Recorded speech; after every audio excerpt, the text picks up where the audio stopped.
No vídeo de hoje queremos falar sobre pessoas que infelizmente nos deixaram recentemente. Cada uma delas fez um grande trabalho em sua área e deixou marcas importantes para a sociedade. Prestamos nossas condolências às famílias e lembramos com respeito a contribuição de cada um. Agora, vamos começar o nosso vídeo.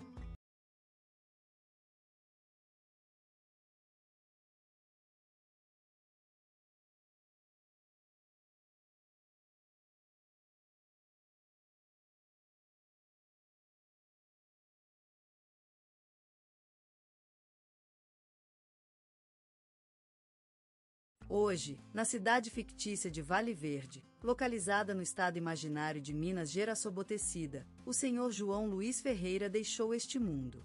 Ele nasceu em um pequeno vilarejo chamado Água Clara, no ano de 1945, filho de humildes lavradores. A vida neste lugar foi marcada por dificuldades e aos 8 anos, ele ajudava os pais na colheita, aprendendo desde cedo a importância da solidariedade e do trabalho duro. João Luiz estudou em uma escola primária local, onde seus professores perceberam a sua habilidade e paixão pela ciência. Com 18 anos, ele se mudou para a capital estadual em busca de mais conhecimento. Lá, ele estudou agronomia na Universidade Estadual de Minas Gerais, graduando-se com destaque em 1967. Ao longo dos anos seguintes, ele dedicou sua vida ao estudo e à pesquisa em áreas da agricultura e biologia. Em 1985, foi homenageado com a Ordem do Mérito do Trabalho por seus estudos pioneiros sobre o cultivo de soja sem pesticidas. Seus trabalhos foram amplamente publicados em jornais e revistas científicas, e ele tornou-se uma referência internacional em sua área de estudo. Em 1992, João Luiz foi convidado pelo governo brasileiro para integrar a equipe que escreveu o Plano Nacional de Ciência, Tecnologia e Inovação. 3 anos depois, foi eleito reitor da Universidade Federal de Minas Gerais, onde continuou suas pesquisas e ensinando com paixão até sua aposentadoria em 2014. A vida pessoal de João Luiz também foi marcada por amor e tristeza. Em 1970, ele casou-se com a amada Maria Clara, com quem teve 2 filhos. No entanto, em 2003, Maria Clara falecera devido a um câncer no mama. A tragédia lhe causou profunda dor, mas João Luiz continuou forte, dedicando-se às crianças e ao trabalho. No seu tempo livre, ele adorava ler livros de ciência-ficção e de história natural, e também passeava pelo seu quintal plantando flores e cuidando da sua pequena vinícola. Sua cozinha era famosa entre seus amigos por suas deliciosas carnes barbecuadas e bolos caseiros. João Luiz Ferreira foi um homem exemplar, que dedicou toda a sua vida ao estudo e à ciência, deixando uma marca profunda na história da agricultura brasileira. Ele será lembrado como um mentor, um amigo e um pai carinhoso. E o mais belo de todos os seus legados é a fragrância do café no seu velho copo de vidro grosso que continuará a encher nossas almas com sua presença ausente. Hoje despedimos-nos de Maria Oliveira, nascida na tranquila vila de Santa Esperança, em Minas Gerais, em 28 de maio de 1949. A notícia atingiu os rádios e televisões como uma chuva leve em um dia ensolarado, a morte súbita da querida e respeitada Maria. Ela faleceu na manhã deste terça-feira, vítima de um derrame cerebral inesperado. Maria Oliveira foi uma das mulheres mais admiradas do Brasil por sua dedicação às artes e ao ensino. Desde criança, Maria passava horas no quintal da casa de sua infância, cuidando de flores e plantinhos, e aprendendo sobre as cores e formas dos seres vivos. Esses momentos marcaram seu futuro como artista. Aos 20 anos, Maria se mudou para a capital mineira para estudar belas artes. Lá, ela percebeu que sua verdadeira paixão era ensinar as artes às crianças e jovens do país, levando-as a explorarem seu talento e se expressarem de forma criativa. Maria abandonou seus estudos em belas artes e ingressou na Faculdade de Educação da Universidade Federal de Minas Gerais, onde se formou com destaque em 1978. Maria começou sua carreira como professora de ensino fundamental em uma escola pública de Belo Horizonte. Em 1982, ela fundou o Centro de Educação Artística, CIA, um projeto pioneiro que teve impacto expressivo na educação brasileira. O CIA reunia artistas, professores e alunos em uma parceria única, ensinando criatividade, liberdade de expressão e amor às artes a crianças de todos os rins de Minas Gerais. O trabalho de Maria foi reconhecido nacionalmente. Em 1988, recebeu o Prêmio Professor Emérita, uma das maiores honrarias a um docente no Brasil. Em 2005, Maria foi agraciada com a Ordem do Mérito Cultural por 20 anos de dedicação à cultura comunitária. Em seu currículo, contam-se várias exposições individuais e coletivas, publicações em revistas sobre artes e educação, e inúmeras homenagens a seu trabalho pioneiro na área de ensino artístico. Maria também se destacou como ativista ambiental. Ela fundou o Grupo de Proteção à Flora Mineira, GPFM, em 1994. Uma organização que busca preservar as florestas da região mineira de Minas Gerais e proteger a biodiversidade do estado. O GPFM é reconhecido por suas iniciativas de plantio de árvores e conservação de ambientes naturais, e conta com o apoio de mais de 15 mil voluntários pelo Brasil. A morte súbita de Maria Oliveira deixou um vazio profundo em sua comunidade, mas suas ações e legado continuarão inspirando gerações futuras. Ela será lembrada por sua paixão pela vida, pelos seus esforços constantes pelo bem-estar das crianças e pelo seu amor às artes. Como Maria dizia sempre, a arte é a alma da humanidade. Ela nos une, nos inspira e nos faz vivenciar senha de sua vida. Sua casa em Santa Esperança era um olhar para o futuro, flores de diversas cores em vasos antigos, pinturas em andamento na mesada do estúdio e poemas escritos à mão em um quadro próximo ao janelão da sala. Ainda lá dentro, a presença de Maria se revela por meio dos objetos que ela escolheu, do aroma das flores nas vases e do silêncio que cai sobre a casa após o passar do vento pelas palmeiras. Maria Oliveira foi uma mulher maravilhosa. Ela deixou um legado inesquecível, que será mantido vivo por aqueles que tiveram a sorte de conhecê-la e aprender com ela. Maria era uma mulher do povo, que se dedicava corajosamente às artes e à educação, sem buscar reconhecimento nem glória. Ela não era mais do que um olho que vê, um ouvido que ouve e um coração que ama. E assim, Maria Oliveira continua vivida entre nós como uma luz inquebrantável, que inspirará e guiará gerações futuras em busca de paz, amor e respeito à vida. Com suas mãos na terra e seu coração no céu, ela continua a cultivar o jardim da humanidade com o açúcar das suas artes e do seu amor infinito. E assim, Maria Oliveira viverá para sempre em nossos corações e nosso pensamento, como um olhar eterno para o bem-estar de todos.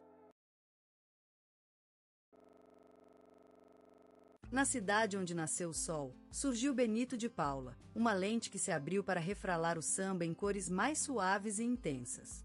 A música sempre foi a respiração da vida no Brasil, e ele, um poeta encantado pela harmonia das batidas e dos acordes, dedicou-se ao piano e às letras que cantam as almas perdidas na lua dos cariocas. As ruas de Rio de Janeiro vibravam com suas notas, como se a cidade tivesse encontrado em seu coração um som que unia o mar, as montanhas e a gente comuns e extraordinárias. O samba romântico era uma espécie de sonho compartilhado, onde cada palavra cantada era uma flor que decorava os jardins do céu. O piano, aquela espécie de caixa mágica com cordas vibrantes, foi um instrumento central em sua jornada artística. Era como se ele tivesse descoberto uma linguagem secreta, um código que só ele conhecia e que ficava revelado apenas através das teclas tocadas com tal delicadeza e paixão. E a voz? Uma voz intensa, mas suave como o maracujá da sua terra. Era um abraço sonoro, uma lágrima cantada em homenagem às coisas que nos tocam. Ele se destacou por unir o samba tradicional com influências de bolero e música internacional, criando assim uma vertente única e inconfundível que marcou a história da música popular brasileira. Seus clássicos, gravados em álbuns que se transformaram em tesouros escondidos nos cassetes e fitas dos celulares de milhões de brasileiros, continuam vibrando nas rodas do carnaval e nas férias familiares. Eles são como cartas postadas para o tempo, quebrando as fronteiras do olho vivo e da memória, levando o ouvinte àquele instante em que a vida parecia tão longa, tão bonita e infinita. E é justamente isso que ele consagrou, a beleza da música, a força do amor e a magia da vida. Ao tocar o piano, Benito de Paula dava vida às notas, as transformava em palavras, e por fim, nas suas canções elas se tornaram páginas escritas na alma de toda a gente que ouviu. Seus melodias envolventes são como um abraço misterioso, um olhar que pergunta e responde ao mesmo tempo, uma promessa feita a uma vida que _start assista. Que _start assista _start assista. Ainda espera ser viva, vibrante e cheia de música. Seu legado é mais do que apenas notas em um papel ou silício. Ele se transformou em símbolo da essência do Brasil, onde a música não é apenas uma arte, mas uma linguagem, um meio de comunicação que une corações e desliga barreiras. Ao longo dos anos, Benito de Paula fez seu nome resplender na história da música brasileira, e suas canções foram se tornando parte integrante do acervo cultural do país. Sua presença ainda sentida em todos os cantos do Brasil, onde as batidas de seus sambas românticos continuam tocando nas rádios, nos shows e no coração das pessoas. E ele, hoje, continua sendo o criador do samba que uniu as mãos do presente com o passado, emocionando a cada nota, enriquecendo a cada acorde, escrevendo a história da música brasileira. E é justamente essa herança vibrante, essa voz intensa e o piano como instrumento central que deram a Benito de Paula um lugar único no cenário artístico do Brasil. Como dizia ele mesmo, a música é minha vida, é meu amor. E é exatamente isso que o faz imortal, uma luz constante nas trevas da vida, uma sina de esperança e amor que continua vibrando em cada nota cantada. Benito de Paula, um poeta encantado pela harmonia das batidas, eternizado em seus clássicos, é uma espécie de lenda viva no Brasil, um presente continuamente renovado para gente que _start assista. Que _start assista. De amor e música. E é nesse sentido que ele se transforma em um símbolo da beleza da vida brasileira, onde o samba romântico não é apenas uma música, mas a própria essência do nosso ser, de nosso coração. No coração do Rio de Janeiro, onde as montanhas de Nova Friburgo se erguem como sereias amadas da terra, surgiu Benito de Paula, filho das tonalidades mais íntimas e esquecidas do tempo. Ele nasceu naquele lugar onde os muros ouviam a música sem parar, onde o ritmo dos passos caminhava junto com as notas do piano, e a vida era uma dança de sonhos e saudades, cantada em vozes suaves e ardentes. A família de Benito, um refúgio de amor e trabalho, vivia no meio daqueles campos verdes e brilhantes, onde o sol pisotava a terra com os pés dourados e as nuvens faziam giro com graça. Ali, a música era uma espécie de língua secreta que se falava em silêncios, enquanto a mão abraçava o piano ou a guitarra. E Benito, como um menino maravilhoso, ouvia tudo e aprendia tudo, assim que começou a perceber que a vida era uma partitura composta por notas de amor, ciúmes, esperança e tristeza. As ruas, sempre vivas com as risadas e gritos dos vizinhos, eram palco de ritmos vibrantes que dançavam entre os telhados e paredes. A samba, a bossa nova e o frevo se misturavam em uma festa eterna, e Benito, com seus olhos brilhantes como diamantes, absorvia tudo aquilo sem esforço algum. Ele sentia-se como uma flor que bebe do sol, nutrida pela música e cujo coração batia em ritmo de samba. Quando ainda era um menino pequenino, ele aprendeu a tocar piano, um instrumento que ficava no canto da sala, sempre pronto para receber as mãos tímidas do garoto. Benito passou horas sentado diante dele, explorando os teclados e criando harmonias como se fosse uma espécie de mago encantado pelo som. E quando tocava, seu rosto se iluminava com alegria e sua alma cantava em notas que desabavam sobre as pessoas, transformando-as em cúmplices de um segredo maravilhoso. A vida era uma festa, e Benito, como uma criatura dotada de talento divino, despertou em todos os corações a paixão pela arte. Ele encantava as pessoas com sua habilidade precoce de transformar sentimentos em sons, de fazer que o silêncio se tornasse música e que a tristeza se transformasse em alegria. Seu talento era uma fonte de vida, um presente do céu para todos aqueles que tiveram a sorte de conhecê-lo. Mas além da habilidade técnica, Benito possuía algo ainda mais valioso, a capacidade de ver o mundo com os olhos de um artista. Ele sentia a vida como se fosse uma partitura musical, onde cada nota era um instante, um gesto ou uma emoção. E ele aprendeu a tocar com a alma, a colocar sua essência no som, transformando-o em algo mais do que apenas música. Foi assim que ele se tornou um poeta da sonoridade, um criador de mundos onde as notas dançavam e os sentimentos fluíam em correntes encantadas. Então, Benito de Paula viveu sua vida naquele lugar de magia e música, onde a alma se desprendia do corpo e cantava em notas que levavam o ouvinte para lugares distantes e maravilhosos. E ele, como um menino que nunca cresceu, manteve viva sua paixão pela arte, sábia e amorosa, como a floresta da sua terra natal, em constante renascimento. Benito de Paula, menino sonhador de Veranópolis, tinha seus olhos brilhantes de azul celestial focados no horizonte do sucesso desde cedo.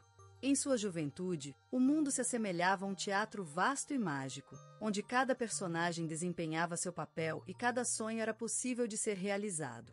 Ele vivia em uma cidade cheia de música e ritmo, onde a brisa marítima tocava as cordas do tempo com a delicadeza de uma viola caipira. A vida era uma canção, e Benito tinha decidido se tornar o intérprete perfeito dessa sinfonia brasileira.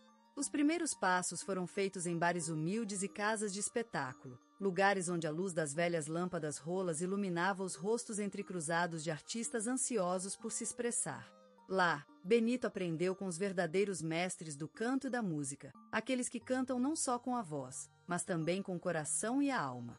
Nesse lugar, em meio ao fumo de cigarros e ao riso amargo das bebidas, surgiu a primeira obra de Benito, suas canções autorais. Com palavras cuidadosamente escolhidas, ele desenhava um mundo onde o amor triunfava sobre o ódio, a esperança superava a tristeza e a liberdade brilhava na música. Ao longo dos anos, Benito ganhou a admiração de colegas músicos e do público, que ficavam sempre movidos por sua autenticidade e capacidade de emocionar. Era como se suas canções fossem um olhar profundo no espelho do coração das pessoas, revelando seus sonhos, suas esperanças e seus temores. E foi nessa jornada que Benito de Paula tornou-se mais do que apenas um músico de Veranópolis. Ele se transformou em uma lenda viva da música brasileira, uma voz que unia todas as regiões do país, desde o sul até o norte, passando pelo centro-oeste e nordeste. Ainda hoje, quando se ouve uma canção de Benito de Paula tocando nas rádios ou em um bar de boteco, é possível perceber a empatia e a conexão que ele estabeleceu com o coração do Brasil. E por isso, seus versos e sua música continuam vivas, como uma testemunha inquebrantável do poder da música brasileira e de sua capacidade para unir, inspirar e consolar. Naquela época, quando o sol de São Paulo iluminava as ruas com sua vivasca e inconfundível alegria, Benito de Paula era mais do que apenas um cantor, era uma espécie de deus da música brasileira. Sua voz, macia como o brilho dourado das folhas na floresta de cetim, se entrecruzava com as histórias dos brasileiros, tornando-se parte da própria memória do país. A cada nota que ele cantava, a gente sentia o coração bater mais forte no peito, como se a música tivesse vida própria e estivesse quase a ponto de voar do microfone em direção ao céu. E o céu, por seu turno, abriu as asas para receber essa voz, sabe? Compreendendo que aquilo era algo mais do que apenas música, era uma conexão, um pedaço de vida compartilhada, um tesouro encantado que, ao ser tocado, iluminava o coração das pessoas. E quando ele lançou Retalhos de Cetim, a gente se sentiu levada para um mundo de sonho, onde os dias eram feitos de luz e as noites de estrelas. E Charlie Brown? Ah, que música! Foi como se o tempo parasse para sempre, enquanto todos cantavam ao lado dele, esquecendo por um momento todos os problemas e sofrimentos do mundo real. E o Brasil? O Brasil tocou aquele álbum como se fosse uma oração, como se o som tivesse poderes curativos e transformadores.